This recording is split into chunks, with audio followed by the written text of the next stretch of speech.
one of the most controversial topics there have been in pro wrestling in the last decade was, did the WWE drop the ball on the Summer of Punk with CM Punk in 2011? We got Steve Kaufmann, we got Adam Woods here. We're going to talk all about it. They got some points. Hopefully we got some counterpoints. They got some arguments. Hopefully we got some counter arguments. But we're going to start out with Steve. I know you're really passionate about whether or not they dropped the ball in CM Punk. Now, just to kind of give a little bit of a little brief history lesson on what we're talking about, back on June 27th, in my opinion, the business changed. June 27, 2011, I was there at the Thomas and Mack Center on Monday Night Raw when CM Punk delivered what is now considered the pipe bomb promo. He said things. If you guys want to rewatch it, it's still on YouTube. Flat out one of the top 5 promos you will ever see in your entire life, mostly because of the conviction. But after that, and it's funny because that promo, when that happened, there wasn't really a week to have the audience kind of simmer of what happened on that promo, because I don't know if a lot of people remember this. I don't know if you guys remember this at all, but they taped the July 4th Raw episode right after that promo. So that was 2 Raws that they taped on the same night. So both the 27th June and July 4th Raw was taped from the Thomas and Mack Center. And so even being there wasn't really, first off, when it aired, when I was there, when I saw it, I didn't think it actually made TV.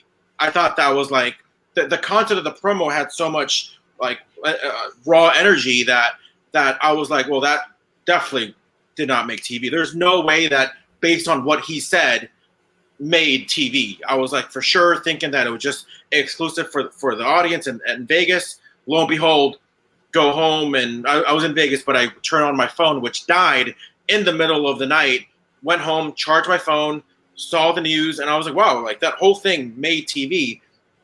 Again, shocked. July 11th, Monday Night Raw, from Boston.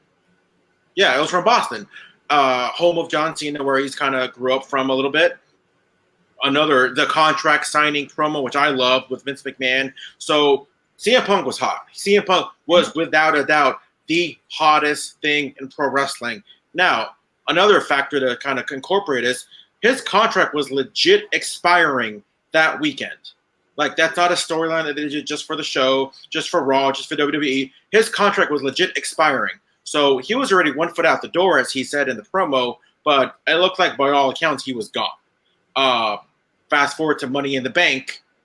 Again, we're not going to sit there and talk about the match that we've all seen already numerous times, most likely. He wins the match. But I want to get your guys' thoughts on just everything that was leading up to the Money in the Bank match. Like, what was your thought on the promo? What was your thought on what was your initial reaction?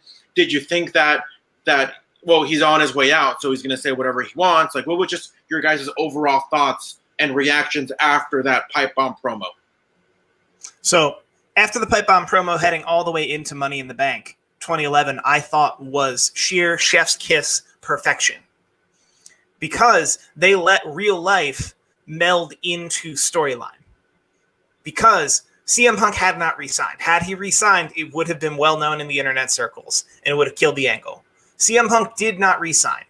CM Punk did not re-sign up to and including the morning of that matchup. And that was why it was a 5-star. That was heading before the bell ever rang. That was why it was destined to possibly be a 5-star matchup. And then CM Punk and John Cena gave the matchup their lives. So it was a 5-star matchup. It was one of the greatest things you could ever see. Where I think they fumbled the ball is if CM Punk is your true world's champion, but he walks out of the company, why did he come back July 29th? July 25th. I was close. I had the wrong tab up. But no, the Raw Live. Sorry, he was in a house show July 29th. Money in the Bank was July 17th. He was WWE Raw Live. It was July 29th.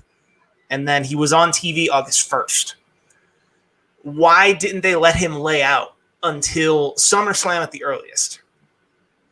If you I was going to say, just to kind of reiterate, so the day after Money in the Bank, Vince McMahon comes out and pretty much acts like as everything was still a shoot, and saying, you know what, we're not going to say his name. We're going to create a new WWF championship, and we're going to have a tournament for that. Next week, we're going to see the finals. Finals was Rey Mysterio and The Miz to pretty much kick off the night. by the end of the night, John Cena ends up defeating Rey Mysterio on the July 25th Raw, and then you hear Cult of Personality, and out comes CM Punk to a huge, ginormous pop. The show ends with both of them raising up their respective championships high above the air. So you think, but I think that's too, I don't want to say basic, but I think that's too short-sighted because it's Money in the Bank, and you're trying to build the SummerSlam, and I think what all the work, like the groundbreaking work that we all agreed was groundbreaking from the promo in Las Vegas through to Money in the Bank, and then the match at Money in the Bank. You don't ever need to see CM Punk again until it's time to bring him back, and you should not bring him back as soon as they did. That's where it starts for me, that I think they were too short-sighted, and that was too short-term a booking. Because then you get because now you're trying to build up Raw and prop up Raw's ratings and have people there instead of, no, we have CM Punk. He's going to come back when he comes back. He's made himself, like when CM Punk comes back and why, becomes a very special thing, especially if CM Punk is on Twitter blasting us, turning up in Ring of Honor with our belt, turning up in New Japan with our belt. Like, I think this had the possibility of him truly becoming bigger or as big as the business he was in, and then come back and let that rub off on John Cena, let that rub off on everyone on that SummerSlam card. And I think he could have been a tippy-top guy if they had handled this correctly. If they had really, truly let him go away. And I understand he signed pretty soon after. But let him sign, but also let him walk away world champion. Let him do private appearances as world champion, non-WWE appearances as world champion.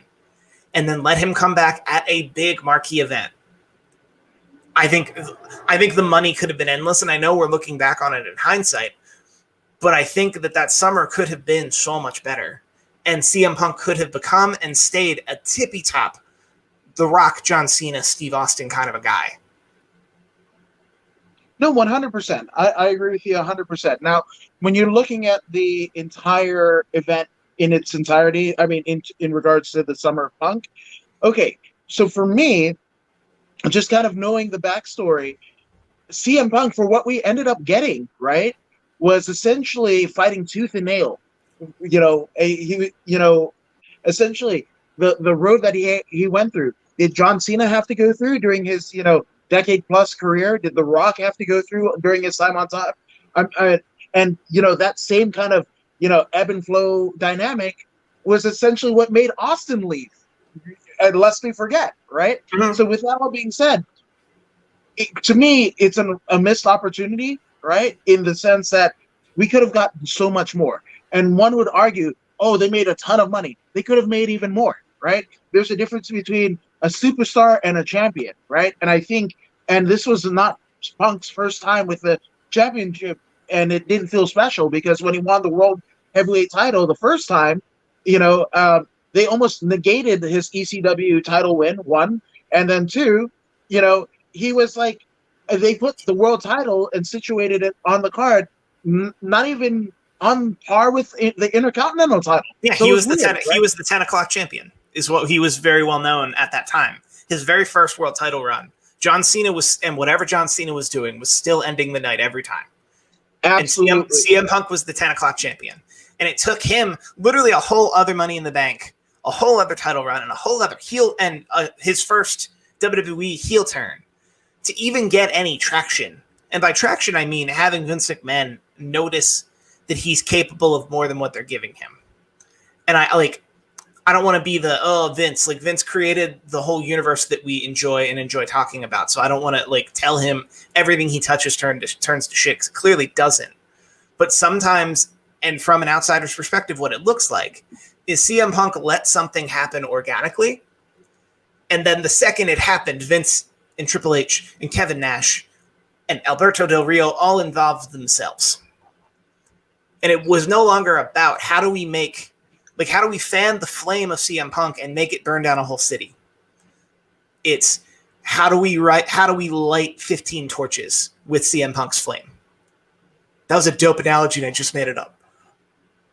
I mean, something to think about too is because you guys were talking about, or mostly Adam saying, well, he didn't have the trajectory that a Cena had, a Rock had, especially in the first 5 years of his career. But mind you, if those first 5 years or even 6 years, including OVW for that first year, if we didn't have that the first 6 years, we probably would have never gotten a pipe bomb promo. If everything would have been like flowers and roses and rainbows and everything, all that was built up toward his main event level run in 2011. And you're saying things with your face, Adam, as if you don't agree.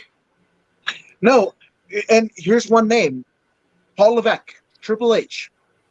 That is exactly why it didn't happen, and that's why this is a hyperbole type scenario, right? Because again, there's just some people that you're just naturally not going to get along with, and I think the Punk Triple H dynamic, I don't know, Punk's relationship with Vince. Obviously, we could kind of tell. Obviously, in hindsight, it's acrimonious at best, and that's putting it very lightly, right? So I think Triple H and what he was doing and who he wanted to push. You talked about bringing back Kevin Nash. How does Kevin Nash even factor in? And if he was on top, would that have happened? If anybody else wasn't on top, would have happened? No, I don't think so. So with that all being said, I just think they could have made so much more money. Punk could have straddled the stratosphere, right? But again, they didn't want it to happen, so the less we get. And I mean, it's proof positive that Punk is out of the company still to this day, all these years later. Also, I will point out, in summer of 2011, the biggest babyface in wrestling had to be CM Punk. Would there be any disagreement here? Yeah, he was the biggest babyface right then and there. So, George, you would remember the dates better than I would. If he cut that promo in late June of 2011. June 27th. June 27th. And then he had that match. At what point in 2011 was he booked as a heel?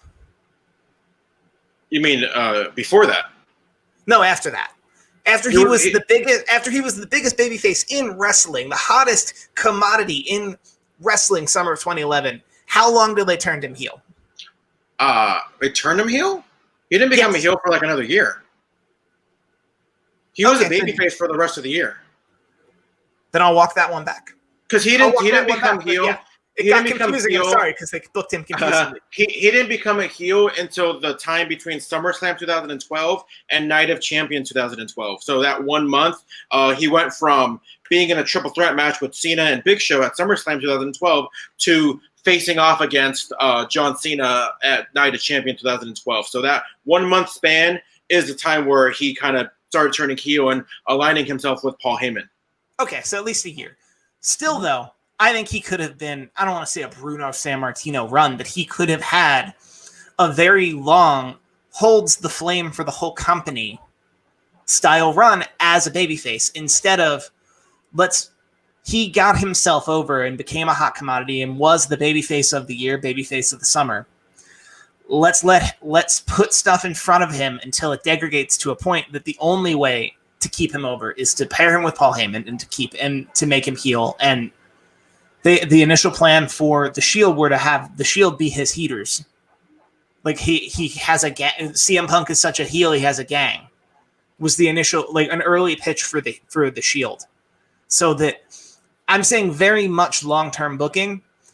The fact that I couldn't remember how long he was babyface should lead all of us to understand that was part of the problem. For what he accomplished in such a short period of time, they should have let him be the most over babyface for 3 years. Because he did something unprecedented, and that was my point.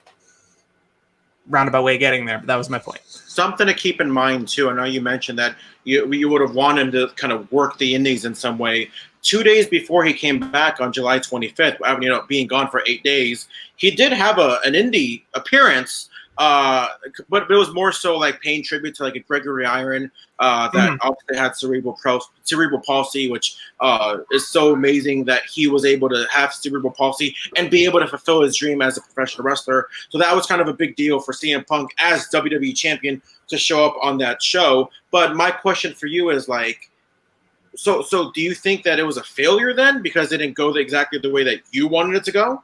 it's easy now to say it was a complete failure because CM Punk isn't there and he didn't become the standard bearer and the torch holder and the tippy top guy for 3 years like I thought he could have been. So my question is more like, what's your definition of a failure?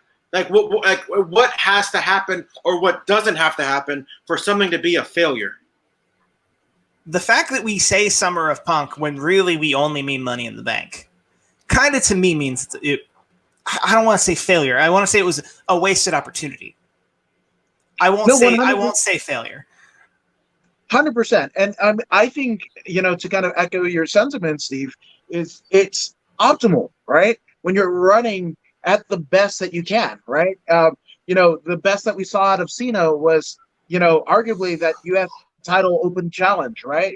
That was him firing on all cylinders, right? So with that all being said, for Punk, George, how many from 2014 to now, right? If Punk were still there, what kind of matches would have?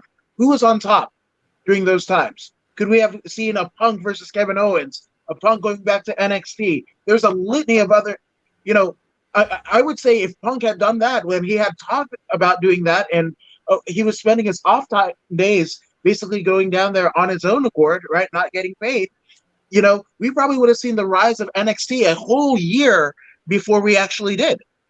So there's a litany of things that could have happened. Him versus Balor, him versus Nakamura. That has me salivating at the bit, right? And again, if the WWE was so adamant in changing and making the most money that they could out of Punk, we would have seen all of that. And Punk might possibly be there because he checked a fan favorite that is a draw, right? Because Vince likes money, right? He's good on the mic, both as a commentator and as an in-ring performer. There's no reason why he shouldn't be there right now. No reason. In one iteration or another, right? Or at least in the fold of the WWE Universe family that they can call for a WWE Homecoming or whatever, event that they've had since then, right? This is a guy that's been universally respected both by indie talent and, WWE, Shawn Michaels, Bret Hart. He's lauded in praise, right? So why isn't he back there? And I think it's WWE's mismanagement of his entire career, but more specifically, this Summer of Punk. I completely disagree. Really? So so wasted opportunity, that's the invasion angle. Because people have been clamoring for two companies to go at it for 2 decades. Right. And for something that people have been wanting and clamoring for 2 decades, for it to only last 4 months, that's a wasted opportunity. That's money left on the table. But for us to just kind of assume that, they would have made even more money. CM Punk became ridiculously rich to the point where he didn't have to do anything after 2014. I have to stop you there. CM Punk became ridiculously rich. Did the business? Yes. Or did they, you think WWE makes zero money off of CM Punk for that time? No. The business isn't how much money the WWE makes. The business is how much money we spend. How much we're engrossed. Because back then it was pay-per-views, and I didn't buy that SummerSlam. I bought that Money in the Bank. But whose fault is that? WWE's. They didn't build something I wanted to buy, and I'm sure. And I know we're bordering on hypothetical territory, but I don't think I'm out of my mind to say that the business could be stronger and better if they let CM Punk go away and did not bring him back until it was special and necessary. But you don't know that. We just assume that it's going to be like, he should have been gone for 4 months so we can miss him. We got to remember, we're in the minority. We're in the 1%. The majority of the people that are wrestling fans, that the ones that actually watch wrestling, I mean, obviously, like I said, we're in the minority. But a lot of those other fans, they're short-term fans. They got short-term memory. They can't even remember what happened 2 weeks ago. Obviously, me being able to remember everything, not everybody's like me. Not everybody's like you, Adam. Not everybody's like you, Steve. You got to remember from a business standpoint, you're making tons of money with Punk. You're making tons of money for the company. You still have Cena on the payroll. He was champion for 434 days. What more do you want for him? You look at other people, and you look at like a Zack Ryder or a Kurt Hawkins. You think they can sit there and say, "Man, I want to be a main event star, but man, I would never want the career that CM Punk had." Like, for anybody to think that it was like a missed opportunity, a lot of people would die to have CM Punk's career. That's not the same thing. No. To say that. To But I'm say saying that you guys look at it as such a to say that failure, he though. grew to, but to say that he grew to be tall and not a giant means that he like failure and missed opportunity are two different things. But CM Punk's career was not a failure, and the summer of Punk was not a failure. That does not mean they left way too much creatively and therefore booking. So what would you have done then? Like, so aside from, okay, now he's back. Now he's back after 8 days, right? Cool, he's back. He's not going to go anywhere. Then what do you do from there?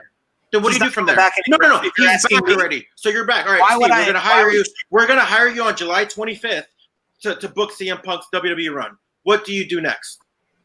I say CM Punk isn't back. Like, I push as hard as I can to say. Okay, fine. You're back on July 26th. Daniel Bryan. So what about Daniel Bryan? What about Daniel Bryan? Money in the Bank winner. I'm sorry, was that? No, Daniel Bryan. The matches between Punk and Bryan could have carried you if booked right. And again, Vince and crew know how to do this because, I mean, historically they booked from Mania and then went back. Right? They knew where they wanted to be at Mania and they worked their way back.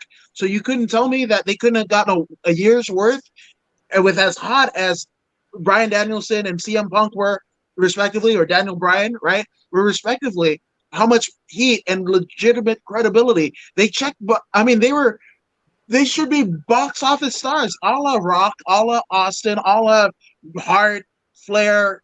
They should be in that echelon. I think Bryan will be to an extent, right?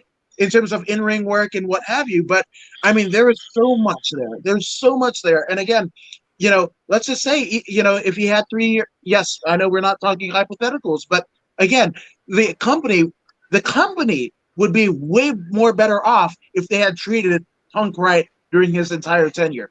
And all of it, you know, and it was like a combustion, a bunch of combustible elements, the way they treated him, and then them getting pissed off. Remember how they did Danielson, right? 8 seconds off to Sheamus, right? That is the difference between superstar and just a guy that you kind of begrudgingly push, right? You know, in UFC, we've got Amanda Nunes. I mean, arguably the most decorated champ in women's MMA history, but they wanted Ronda to win, 100%. That's the difference between crossover appeal and star and putting your marketing material, you know, and money and resources versus somebody that you begrudgingly give a championship to. And I think that even makes the aura of CM Punk even greater because he was able to have this moment in time regardless of Vince and everyone else. So he's top 5 just on that accord in my book. Yeah. My thing, and listen, I'm a CM Punk guy. I'm not going to sit here and say that I'm a hater. I was a big fan of CM Punk at that time. But you look at everything that's kind of happened. John Cena, throughout everything, can we all agree he is a company guy? Yeah. Triple H, he is a company guy, right? Like when everybody else leaves, they're still there. Obviously, Cena's gone now, but you look at everything that he's accomplished in the company. He deserves to do whatever he wants now. But we can all agree, Cena and Triple H, they weren't going anywhere, especially at their peak, right? Agreed. Woo! Actually, you know what? If not for 2 things, Jericho kind of having pity on Cena and Stephanie basically hearing him rap at the back of the bus on a European tour, Cena might not have even been in the business anymore. But that's not Cena's fault. But that's not Cena's fault. I'm saying like Also, I will say, regardless of if they ever discovered him, Cena would have been ride or die for that company. Mm-hmm. He wasn't going nowhere. He wasn't going nowhere else. Granted, there was nowhere else to go. He almost got fired. But my point is like, by no volition of Cena's own, what did he want to leave at any point? He wanted to be an employee for the WWE for life. My point is, CM Punk was 1 foot out the door. He was saying, you know what, I'm over this, screw this. So how do you, as a manager, as a boss, as a CEO, as an executive, how do you look at somebody like that who was already 1 foot out the door, regardless of what he's gone through, and say, you know what, I'm going to put everything that I had in a John Cena, but now I'm going to put it into CM Punk. How do you even have that mentality when you already had a guy who was already 1 foot out the door? And the fact that he just left in 2014 shows that they probably made the right decision. No, hear me out. Woo! He left in 2014 because while he had 1 foot out the door and also got himself so over that they couldn't let him leave, they came to him and said, "What do you want?" And he told them exactly what he wanted.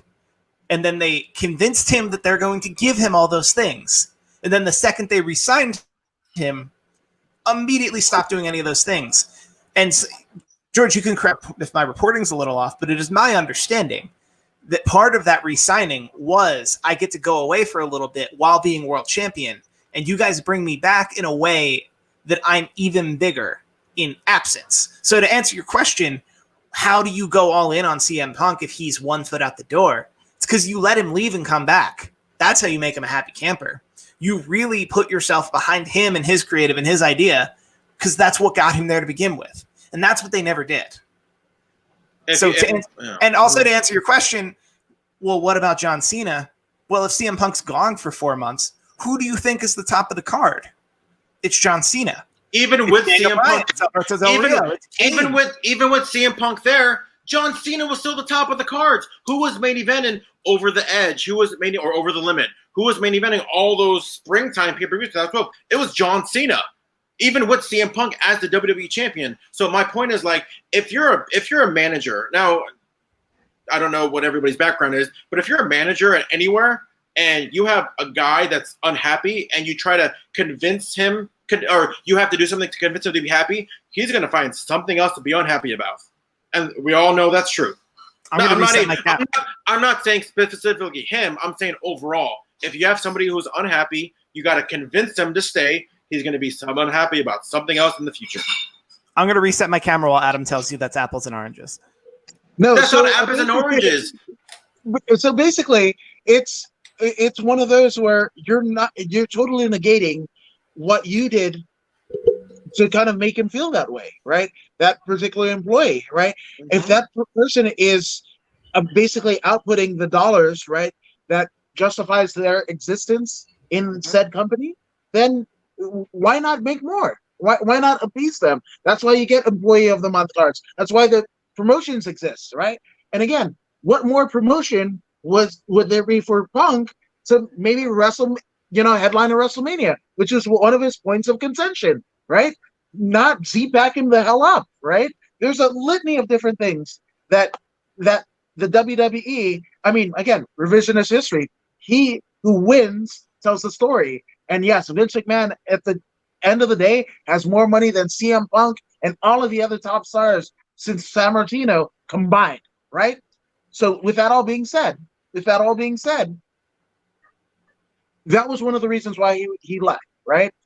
They are totally glossing over the fact that they put him in a lot of the situations that made him, I guess, a malcontent, right? So with that all being said, they made him to be that anti-hero, because what he was saying, the reason why there was so much validity, so much conviction, because it was actually done.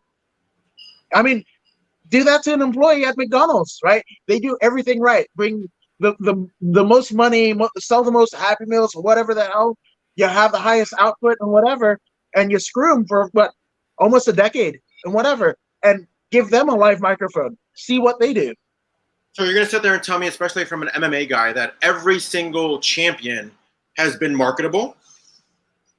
No.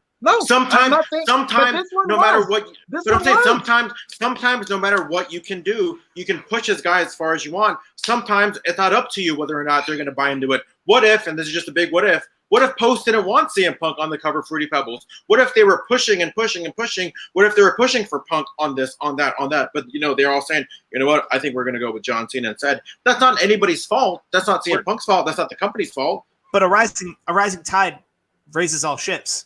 If CM Punk makes the WWE more money and gives the WWE more clout, and Post comes to them for a cover person, and then they say, instead of, oh, John Cena's our guy, they say, well, we have John Cena, we have The Undertaker. We have this guy, he's Daniel Bryan, I don't know, maybe he's younger, he's an up-and-comer, maybe you want an up-and-comer, and then they go with John Cena. that's a healthier business versus what happened was clearly John Cena was in the A slot and everyone had to fight for the B slot. And at one point, CM Punk on his own volition made it past the A spot. And they swatted him down to the B spot as soon as they could. Instead of just having multiple A slots. And I think that's 100%. And just giving you the ideology behind the company, we saw it years later in the sense of, Hot Topic. Hot Topic essentially pulled out the WWE rolled out the red carpet once they knew that the hip, new, trendy store at the mall wanted to carry their shirts, right? And then when did that all get dashed? When they found out that the Young Bucks t-shirts, the Bullet Club t-shirts, weren't their idea at all, right? And there it goes, right? So again, in terms of why didn't they sign the Bucks then? I mean, if they were so adamant on signing money or what have you, it's just that they will only push who they want to push.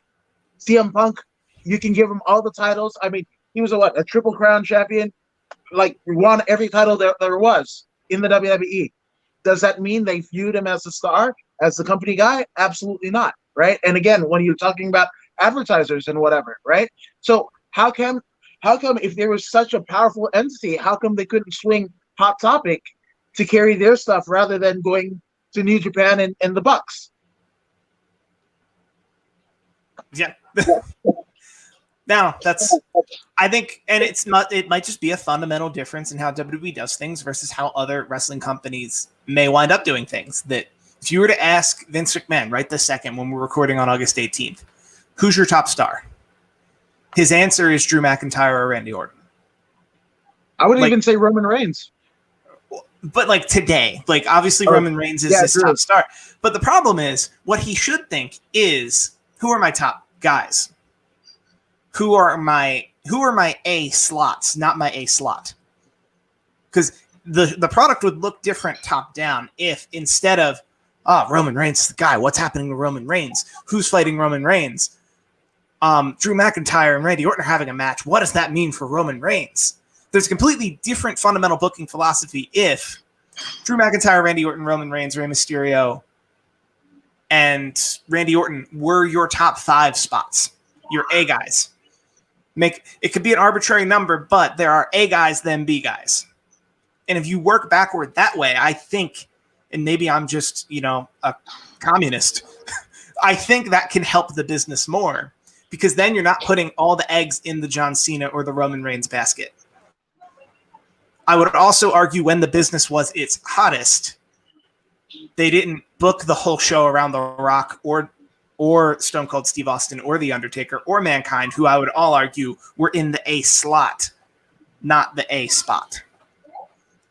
I got real weird with metaphor here. I think what a lot of people get confused, and I'm not saying you are, is that I refuse to believe that CM Punk, his career went to complete, bananas, where we saw Punk come back after 8 days, right? Yeah, it can be argued that maybe he should have been gone a little bit longer, but we still saw the two things that we all want from some of our favorite wrestlers: great promos, great matches. I feel like a lot of people forget that we didn't see that because we did. That match at SummerSlam was fantastic. His match with Del Rio and even Triple H, and that's a whole nother show to begin with, especially based on what CM Punk said on the Cole Cabana podcast. That match was still good. I was digging everything that happened in the fall. We talk about the summer of Punk. I dug what happened in the fall of Punk, where we had him and Del Rio. I loved his match at Madison Square Garden with Alberto Del Rio, especially when Howard Finkel came out and introduced CM Punk. So we probably would have never got those things if he was gone for 4 or 5 months. So I'm more appreciating everything that happened when we had CM Punk. I love the fact that he was 434 days as champion, because guess what? No one else has done that in a really long time. Brock, obviously, but no one as active as CM Punk. You can say, oh, well, he should have had years, but guess what? This is 2000. At that time, this was 2011. nobody's going to have a Bruno Sammartino type run. That's literally impossible to have, especially Also, when you have the schedule that a CM Punk had. I'm not one of those fanboys who are out there saying he should have been the champion forever. He should run down the whole card and beat everyone in 90 seconds. Like, I'm not that. Yeah. I am saying all of those moments you said fell into the fold that was John Cena's on top. We're going to put all our efforts into John Cena being the focal point, and then everything else is secondary. To bring it back to the Sopranos, because that's what I do. Whatever Tony Soprano is up to is the A story. And then whatever someone else is doing, that's the B story. CM Punk, in spite of making an A story level of noise, made it back down to the B story too soon and stayed there. And they put him there forever. Even while he was champion for 400 days, he was in the B story more often than he was in the A story. I mean, I know Daniel Bryan would agree with that, but I feel like everybody kind of likes to place the blame. People are blaming Vince McMahon, Triple H, Stephanie, maybe even Punk himself. But we all know who the person to blame is why Punk wasn't at that true main event level, right? I think you know who I'm going to talk about, Steve. Please, go on. Are you going to say... The Rock. Oh, okay, good. You are getting there. Is that The Rock? Do you think The Rock... Because The Rock was slated to come back and face John Cena for the World Championship at the second meeting of WrestleMania. WrestleMania 29? Yeah, WrestleMania 29. I have a bit of it wrong. However, do you think The Rock was that involved in his comeback? I don't think he was. In his own personal comeback? Yeah, like the actual booking. Like, I think he was willing to show up and do whatever Vince thought was right. I don't think day to day he was even following the product. You don't. I think by the time he came back to viewing any of it, he was shocked to hear, "Oh, CM Punk is like really on top, like a longtime champion. Like, we're considering having him beat me and then going into a 3-way with him, John Cena. Okay, let's hear that out. Like, I don't think you're trying to blame The Rock personally, whereas I'm trying to say it's the presence of The Rock is what. No. I'm not saying The Rock at any point said, I have to do this, I have to do that. In no way, shape, or form do I think he did that. But at the same time, you don't bring back The Rock and not have him in the main event. He was going to be in the main event of WrestleMania 28 no matter what. He was going to be in the main event of Survivor Series 2011 no matter what. So the way I placed the blame on The Rock was he could have come back at any time he wanted. Let's be real. They were dying to have him back. And this isn't again, I'm not blaming The Rock directly. It's just more indirectly where he just happened to come back at the same time or months before the rise of CM Punk. Had The Rock not come back until maybe like a year later or maybe a year after that, we would have probably saw CM Punk in the main event of a WrestleMania, winning the Royal Rumble. I think he would have had all those things that he wanted to have, as opposed to let's build up the guy who's going to face The Rock next year because we got to make sure that he's still relevant for The Rock for that to be a big-time money show. And just to kind of go over what I was saying earlier on the fact of, I know it's not about money, but still, and I know this is going to be a record that's never, ever broken ever again, but the highest rating, the highest grossing pay-per-view is WrestleMania 28 with The Rock and John Cena in their once-in-a-lifetime, now in quotations, matchup. So just kind of goes to show you that it's not like there wasn't money to be made because they made a lot of money already.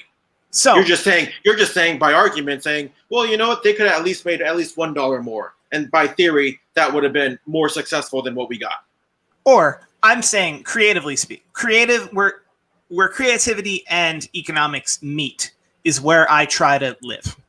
And what I think there were two options to do heading out of WrestleMania 28. One option is Rock, John Cena, again, put it on the marquee a year early.